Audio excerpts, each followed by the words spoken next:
76ാമത് republic ദിനം, 75 complete ചെയ്തു, 76ാമത് republic ദിനത്തിലേക്ക് കിടക്കുകയാണ്, ആഘോഷിക്കുകയാണ്. ഇപ്പോൾ ഓൾറെഡി റെഡ് ഫോർട്ടിൽ ബഹുമാനപ്പെട്ട പ്രധാനമന്ത്രി ദേശീയ പതാക ഉയർത്തി കാണും. ഈ അവസരത്തിൽ നമുക്ക് മഹത്തായ സ്വാതന്ത്ര്യം നേടിത്തന്ന എല്ലാ ദേശാഭിമാനികളെയും സന്തോഷത്തോടുകൂടിയും അഭിമാനത്തോടുകൂടിയും നമ്മൾ ഓർക്കുക. അതോടൊപ്പം നമ്മുടെ രാജ്യം ഇന്ന് കടന്നു പോകുന്ന വിവിധ പ്രശ്നങ്ങളെക്കുറിച്ച് നമ്മൾ ഒന്ന് അവെയറായിട്ടിരിക്കുക. രാജ്യത്തിൻ്റെ പുരോഗതിക്കും മുന്നോട്ടുള്ള പോക്കിനും നമ്മളെപ്പോഴും കൈകോർത്ത് നിൽക്കുക. ഇത്രയും ഡിഫറെൻ്റ് ആയിട്ടുള്ള ആളുകൾ, ഇത്രയും ഡിഫറെൻ്റ് ആയിട്ടുള്ള ഭാഷകൾ, കേരളത്തിൽ തന്നെയാണെങ്കിൽ വടക്കൊരു ജീവിത രീതി, തെക്കൊരു ജീവിത രീതി, ഇങ്ങനെയാണ് പോകുന്നത്. ഇതിൻ്റെ ഇടയ്ക്ക് നമ്മൾ ആ നാനാത്വത്തിൽ ഏകത്വം എന്നുള്ളത് പാലിച്ചിരിക്കുന്നതുകൊണ്ടാണ് നമുക്ക് സമാധാനത്തോടു കൂടി ഇന്ത്യയിൽ ജീവിക്കാൻ പറ്റുന്നത്. അത് തന്നെയാണ് നമ്മളുടെ ഇതും, നാനാത്വത്തിൽ ഏകത്വം, അല്ലെങ്കിൽ വസുദൈവ കുടുംബകം, ഒരു ഒരു ഒരു ഒരു കുടുംബമായിട്ട് നമ്മൾ ജീവിക്കുക.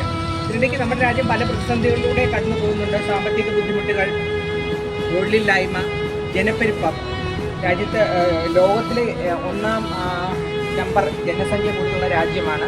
അപ്പോൾ അതുകൊണ്ട് തന്നെ തൊഴിലില്ലായ്മ, റിസോഴ്സുകളുടെ അഭാവം, ഇതൊക്കെ ഭംഗിയായിട്ട് മുന്നോട്ട് പോകണമെങ്കിൽ നമ്മളുടെ എല്ലാവരുടെയും സഹായവും നമ്മുടെ എല്ലാവരുടെയും പ്രയത്നവും രാജ്യത്തിന് ഉന്നമനത്തിന് വേണ്ടി ഉണ്ടായിരിക്കേണ്ടതാണ്.